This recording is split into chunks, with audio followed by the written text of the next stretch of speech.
Jack Harmon did not look like a hero from the outside. He had messy hair, old work boots, and a face that never smiled much. He was just a human engineer working on a rescue ship called Mercy Wing. It wasn't a warship or a fancy cruiser, just a patched-together vessel that saved people during space disasters. He didn't carry weapons. He carried tools. That day, the alert came in like a scream. A massive alien refugee freighter was drifting near a collapsing moon. Its engines had failed, power dying, and inside were over 300 civilians, mostly children. No military could reach them in time. The only ship close enough was Mercy Wing, and it wasn't built for this. Jack didn't wait. He told his captain, "Patch me in," and suited up. The alien ship was dark, shaking, air barely holding. Fires burned in corners where gravity had twisted. Jack climbed through twisted metal and broken light panels. His suit beeped in warning again and again, but he didn't turn back. He reached the core. The reactor that would soon explode. With shaking hands, he rerouted power, used parts from his own suit, and rewired with speed that came from knowing there was no second chance. Finally, the reactor shut down. The lights blinked green. One by one, escape pods launched, carrying the alien families away from death. But Jack was still inside. His path back collapsed behind him. A metal beam fell on his side. His breath grew slow. The ship broke apart in silence, and a piece of fire swallowed him. Later, when the team found his body, there was nothing but ash and bone. Yet somehow, his body was whole, burned, but not gone. The medbots scanned. No pulse, no breath, brain activity, zero. They declared him dead, and time marked the moment. 60 minutes passed. But one medbot kept working. It refused the code to shut down. It tried everything. Electrical pulses, nanosurge, tissue rehydration, all failed. Then suddenly, Jack's fingers twitched. He gasped. His eyes flew open like someone drowning in light. Everyone screamed. The man who was dead for a full hour had come back. No one had ever done that before, not without brain damage. Not without losing something, but Jack was whole. His voice worked, his memory clear. He stood and asked, "Did they make it out?" When they told him yes, he smiled once, the first time anyone had seen it. He was given medals, stories were written, some called him the Miracle Man. Others whispered about the mystery. How does someone return after an hour with no heartbeat, no oxygen, no life? Jack never spoke about what happened during those 60 minutes. Not even to the scientists who begged him for answers. In truth, he did not understand it either. All he remembered was darkness that was not cold. And a voice that called him by name in a language he never heard. Something had touched him there. Something not from any world he knew. After the interviews, the awards, and the bright camera lights, Jack vanished from public view. He moved to a quiet corner of Earth, became a teacher for alien refugee kids, the ones who no one wanted. He taught them to fix machines, build things, stay curious at night. He sometimes heard that voice again, soft and distant, like it was calling from behind the stars. He'd sit alone on his rooftop, staring into the sky, wondering if he really came back whole, or if part of him had stayed behind in that place beyond life. He thought the story was over. He was wrong. Because far away, on a moon not listed on any current maps, a hidden pod began to glow. Inside was something ancient, something royal. And it had just awakened because Jack's heart had started beating again 15 years ago, and it remembered him. 15 years passed since Jack Harmon came back from the dead. In those years, the world moved on. Heroes came and went. Wars ended, new ones started, but Jack stayed quiet. He disappeared from the spotlight and lived in a dusty corner of Earth, teaching alien refugee children in a small repair station school. He never talked about the day he died, nor what happened during those 60 minutes of nothingness. People had questions, but Jack never answered them. Not even once. The children loved him. They called him Mr. Sparks because he could fix anything, from floating chairs to old robot pets. He smiled at them sometimes. But there was always a shadow in his eyes, like he was listening for something no one else could hear.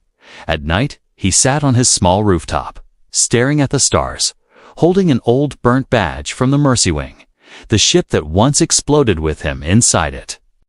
One cold evening, while he was repairing a broken heating coil in his basement, something strange happened. The lights flickered. Then the old black box from the Mercy Wing long thought dead lit up. Jack stared at it, frozen. The box had been silent for 15 years. No power source, no signal, nothing, but now it glowed.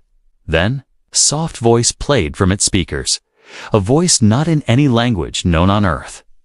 Yet Jack understood it like it was spoken in his own mind. Jack Harmon, you died saving us. We did not forget. You were touched by the deep light. The key has awakened. Follow the coordinates. Your story is not over. Then a stream of star coordinates appeared on the screen. They pointed to a moon far beyond the charted systems. A moon removed from all maps years ago after the war ended. Jack's heart began to pound. He hadn't felt this kind of fear or wonder in 15 years. He backed away slowly, staring at the box like it might explode. Then it powered down again, lifeless, as if it never activated. Jack checked the systems, the power grid, everything. But there was no source. It was impossible. It was real. The next morning, he packed his old bag, took a leave from his teaching job, and made his way to the local port. No one stopped him. No one noticed. He was just another tired face in the crowd at the spaceport. He walked to a counter. A desk run by a retired diplomat from the Virelan Empire, an alien woman with golden eyes. She looked up and froze when she saw his face. Her voice trembled when she asked, "Are you Jack Harmon?" He nodded without a word. She walked into the back room and returned with a locked delivery pod. It was silver, sealed, and had his old ID number carved into its metal side. He stared at it, confused. "Who sent this?" He asked. The woman answered quietly, "We were told to give this to you when the signal activated. I never believed it would happen." Jack took the pod to a quiet hangar bay and unlocked it with his palm. The moment it hissed open, steam flowed out like breath from a sleeping dragon. Inside was something he did not expect. A girl, about 16 in Earth years, with light blue skin and silver hair, lay inside in cryosleep. Her chest rose slowly with each breath. She looked peaceful, but strange lines glowed across her skin in soft patterns. Like a map only the stars could read, a small note was placed beside her, written in both Virelan and human language, to the one who gave everything. "We return our greatest hope. She is yours to protect now, for only your soul can wake what sleeps inside her." Jack's hand trembled as he touched the pod's edge. "Why me?" he whispered. But before he could think more, the girl opened her eyes slowly. Her gaze locked onto his, with no fear, no surprise, only recognition. "You died for me once," she whispered. "That is why I was sent back to you." Jack's knees went weak as she reached out her hand toward him. The room felt colder, heavier, as if destiny had finally returned to finish what had started 15 years ago. He took her hand, and the ghost signal was just the beginning. Jack stood still as the alien girl stared into his eyes, like she knew his face from a forgotten dream. Her hand was warm, despite years in cryosleep. Her voice was quiet, but full of weight, as she said again, "You died for me once." Jack's heart beat louder than the humming pod.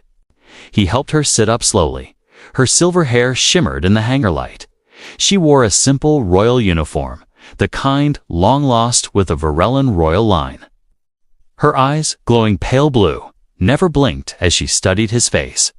Not with confusion, but with certainty, Jack asked softly, "Who are you?" She touched her own chest like she had to remind herself who she was. "They called me Allah before I was frozen, princess of the 9th light throne, daughter of the fallen empire." Jack's knees almost gave out. That empire vanished during the war. He barely survived. Allah would have been a baby back then, hidden from assassins and rebels alike. His rescue 15 years ago must have included her freighter. But no records ever said a royal was on board. Ala stood up with strange grace. Her legs shook, but she remained proud. Jack noticed the glowing lines along her arms and neck brighten each time she stepped closer to him. "You are the signal," she said. "You are the one I was meant to return to. I carry something inside me, and only you can unlock it." Jack blinked. "I'm just a mechanic, a teacher. I don't even know what you're talking about." She smiled like she expected that answer. "You died, and something came back with you. Not just breath or heartbeat, but light. A piece of the deep beyond entered you. And I was created to hold it safely until you were ready to return." The hangar doors creaked open as one of the port guards peeked in. Jack quickly waved him away, then locked the door from the inside. He turned back to Ayla. "Why now? Why me?" Ayla stepped closer until her forehead nearly touched his chest.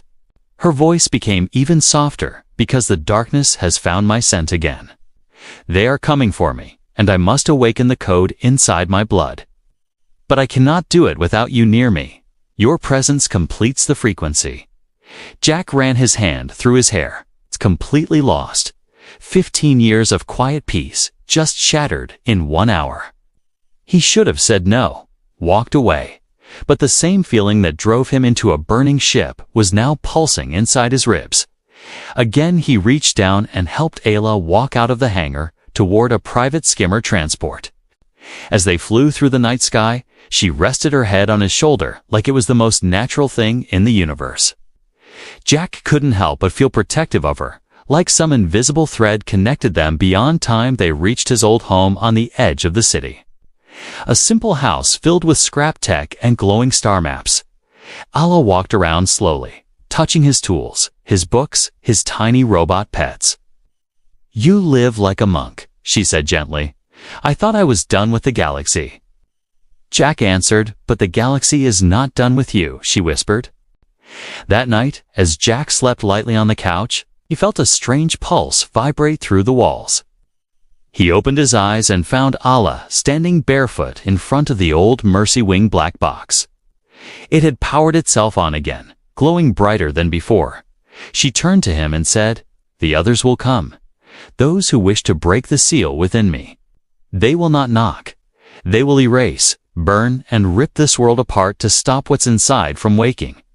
Jack slowly sat up. "And what is inside you?" She hesitated, then touched her chest. "Something that only exists once every 1,000 lifetimes. A starseed born from deathlight, bound to the man who walked through death and returned. That's you, Jack Harmon, and I am your anchor now." He didn't understand it fully, but his instincts screamed that this wasn't madness, it was destiny. And it had been waiting for them both to finally meet somewhere deep in space. A hunter ship adjusted its course, and on Earth, a forgotten hero took one step back into the fire.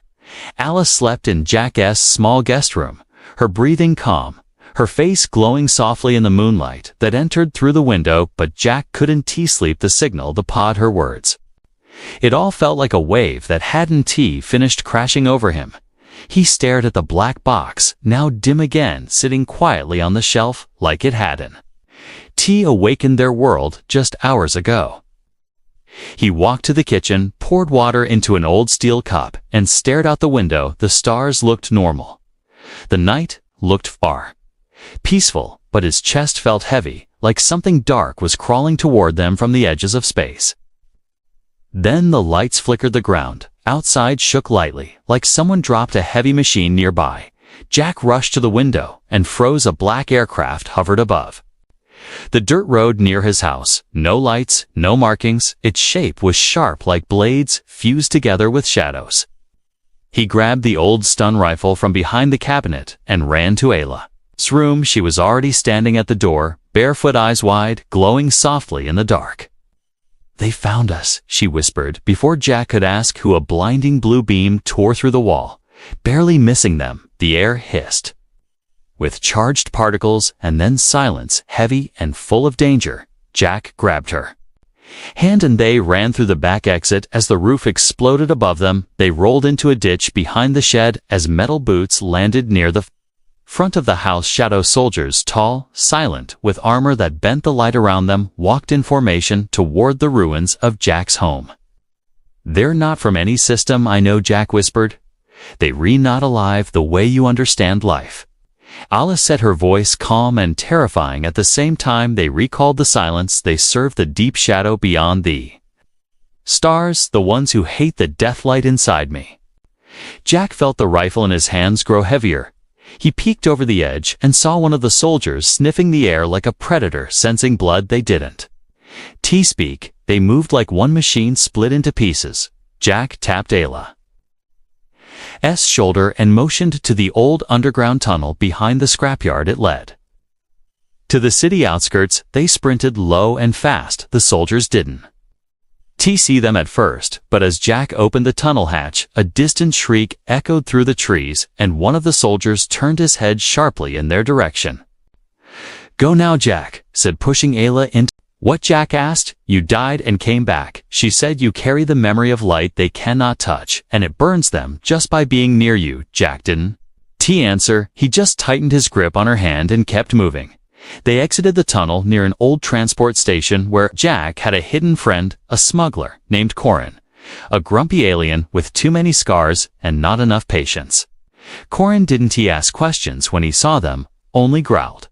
"You brought heat, didn't you?" Jack nodded. "Can you get us off-world?" Corin sighed. "You lucky. I like you, human.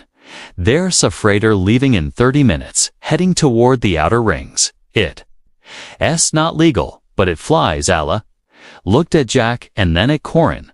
"Will it be safe?" "No," Corin said, "but it's better than being turned into ash by those freaks hunting you." As they boarded the freighter, Jack noticed that Ayla's glow had dimmed a little. Her steps were slower, her breathing shallow. She looked up at him and whispered, "They used energy dampeners near your house. I am still linked to you, and when they attacked you, I felt it too. We must leave this planet, or we both will fade." Jack held her close as the freighter roared to life, lifting into the sky behind them. The soldiers searched ruins and soil, but it was too late. The hunter had become the hunted, and Jack was no longer just a man. He was a carrier of deathlight, and someone had just declared war on him. The freighter drifted silently across the outer rings of the Varellan expanse, its engines barely making a hum. The stars around them looked peaceful, but Jack knew peace was a lie in motion. Danger just hadn't caught up yet. Ayla sat quietly in the dim cargo bay, her legs folded, her hands resting on her lap. She looked like a statue carved from starlight, her glowing lines pulsing slowly like breath but weaker than before. Jack sat across from her, watching her closely. Something had changed since they escaped Earth. Her energy was unstable, her skin colder, her eyes more distant, like something was unraveling from the inside. "Tell me the truth," Jack said, breaking the silence. "What's inside you? What did they put in you that made them chase you across galaxies?" Ayla opened her eyes, and for a moment, Jack saw fear, not the fear of death, but the fear of memory. The fear of knowing too much. She spoke slowly, like pulling words from a deep well. "When you died, you were gone 60 minutes. No oxygen, no heart, no life. And yet you came back untouched, and something came back with you. A light not from this galaxy, not from any known system. It was not science, it was not spirit, it was something between. It entered you and threw you a piece of it was imprinted into a royal embryo. That was me." Jack blinked. "Wait," you sang. "When I died, they took something from me and put it inside you while you were still unborn." Ayla nodded. "They called it the Deathlight Seed. The scientists who served my mother believed it would unlock new forms of knowledge or energy. But when you revived and the seed bonded to me, something went wrong, or maybe something went right. No one knows the truth anymore. Because they all died protecting me." Jack looked down at his hands, suddenly remembering the dreams he had after returning from death, dreams filled with symbols, voices, burning stars. He never understood them. He thought it was trauma or the brain misfiring, but maybe they were echoes. "The ones hunting you," Jack said. "The silence. Do they want the seed?" They want to kill it before it blooms, Isla said, because once it blooms, it sends a signal to something older than time itself, and that signal will call the true. Like the thing they fear most, the freighter shuddered slightly, a small turbulence, nothing dangerous, but it made. Jack gripped the metal floor. How long do we have? He asked. Ayla looked away. Not long. The seed inside me is maturing, and it's linked to your pulse when you re-near it accelerates, but it also drains me, and if I fade before it fully awakens, everything will be lost. Jack stood and paced the cargo bay, thinking hard. Then he stopped and looked at her. You said the light inside you responds to me, so maybe I can help. Maybe I can finish what was started 15 years ago. Ayla shook her head. You still human. Your body is not made for direct contact with the deathlight even now. Ida, it's changing you slowly, giving you visions, strength, awareness, you Dan. T notice yet, if you try to awaken it by force, you might not survive, and if you do, you'll never be the same again. Jack walked closer, knelt beside her, and took her hand, then let not wait for it to kill us. Slowly show me how to use it now before they find us again. Allah hesitated, then whispered, there is a way, a ritual locked in my blood and your memory. We must connect our minds and enter the memory core. It will be painful. It will be real, and once it begins, neither of us can turn back. Jack nodded without fear. Do it. Allah placed her fingers on his temples. Her own glowing lines brightened, and then the world around them vanished into darkness. Suddenly, Jack was back inside the burning ship from 15 years ago, but this time it was starlight, everything moved backward, time unraveled, and he saw himself floating between life and death, a voice calling him, a light reaching for his chest. He saw Ayla's face as a baby, saw scientists rushing to insert something glowing into a stasis womb, saw the seed spark as it entered her, and saw the silence awaken in fear. Then pain shot through his skull like lightning, and he screamed. Allah screamed too, but she didn't let go. Their minds touched, their hearts aligned, and the deathlight pulsed for the first time in 15 years. Jack collapsed onto the floor of the freighter, his chest soaked in sweat, his breath sharp and shaking. Ayla knelt beside him, her own body trembling, her fingers still glowing faintly from the ritual that bound their minds. The vision they just shared had taken more than strength. It had taken a piece of both their souls. He sat up slowly, holding his head. I saw them. The silence. I saw what they are, what they come from. They are not just soldiers. They are remains, dead minds, bound to ancient purpose, cursed to destroy the light that touched us. Ayla nodded, her voice barely a whisper. They are the broken children of the deep below, a place where light never enters. They hunt anyone touched by the deathlight because it burns their memory and unravels their command. Jack stood, gripping the side wall of the cargo bay, as his balance returned, but his eyes had changed.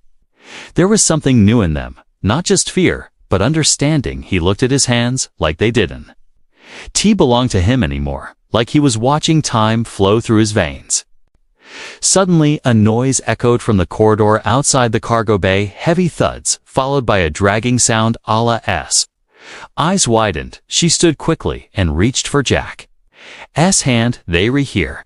They followed us even through the void. They can smell the light when it wakes.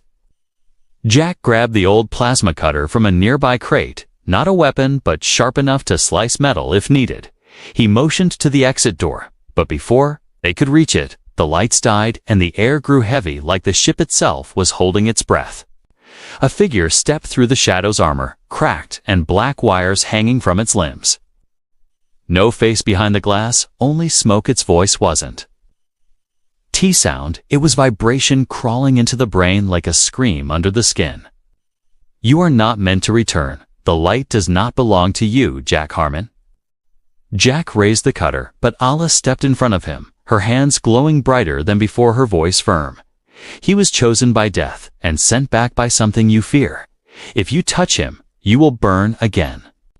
The figure hissed, its armor pulsing dark veins, but it didn't moved forward instead. It spoke again. He is incomplete. He is not yet what he must become. Return with us, and we will show him the truth he seeks." Jack stepped forward, now his voice calm. "You had your chance to claim me 15 years ago. I died and saw what waits beyond, and it wasn't to you, it was peace, and it sent me back for a reason, and I will not go with you." The figure lunged forward, its hands like claws, but Ayla raised both arms and released a blast of light that shattered the shadow in an instant.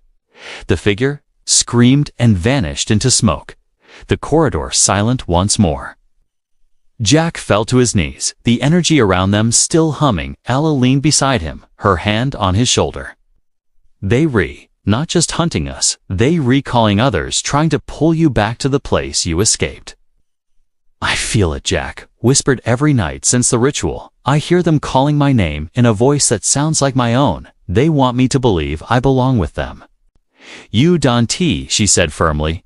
"You came back for a purpose, and that purpose is almost here, but we must survive until the bloom begins." "The bloom," Jack repeated. Allah placed his hand over her heart. "The deathlight seed inside me will awaken soon. When it does, the light will shine through every system and call the real ones, the ones who can end the way. Silence forever, but only if we reach the bloom point before they destroy us." Jack stood again, his spine straight, eyes blazing. "Then we make our stand wherever that bloom begins. We fight there, and we don't run anymore." As they prepared to leave the ship behind, Jack touched the hull and whispered goodbye, like speaking to an old friend. Behind them, the wreckage of shadow faded, but deep in the void, others stirred. The silence had failed to reclaim him once more. And now they were afraid. Because the man who once died was no longer running. He was returning to the battlefield with fire in his blood and the future beside him. The ancient planet was silent as the freighter descended, its surface covered in glowing crystal fields and cracked stone symbols that pulsed like living veins. Ayla stood at the edge of the ramp, her breath caught in her chest, her body swaying from the energy that pulled at her from beneath the soil. "This is the bloom point," she whispered. "The last place the deathlight touched before it left the stars. It waited for us for this moment." Jack looked across the dead horizon, his heart pounding not from fear, but from something deeper, like the memory of a dream he had not lived yet. He reached for her hand, and together they walked into the sacred field, the crystals, responding to every step, their lights shifting as if watching. Ayla fell to her knees at the center, the bloom circle marked with rings of language, older than galaxies. Jack knelt beside her, placing his hand on her back. He could feel the energy humming through her bones, through his skin, through the air itself. "I don't know what happens next," he said softly.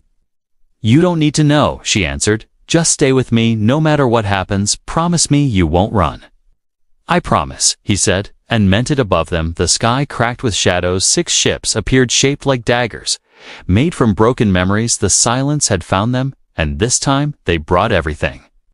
Jack stood and faced the ships as they landed, soldiers pouring out, black and twisted, their steps burning the crystal soil. One of them stepped forward, larger than the rest, smoke curling from its body, voice deep and hollow. "You touched the forbidden light. You brought it back now. You must return to silence. With us, your soul is not yours anymore."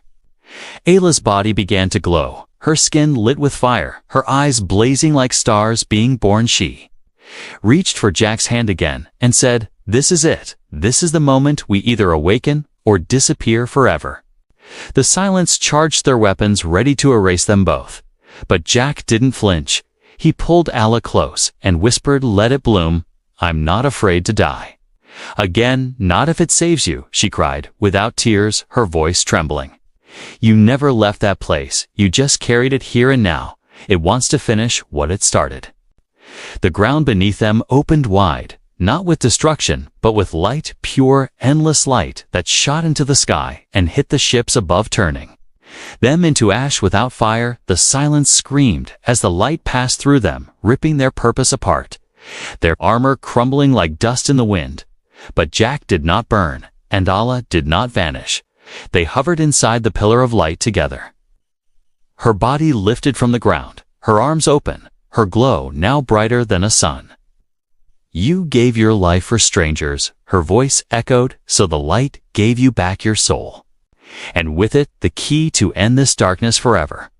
I am the bloom, but you are the seed, you are the answer, it trusted. Jack felt peace inside a storm, his body weightless, his past unfolding around him. The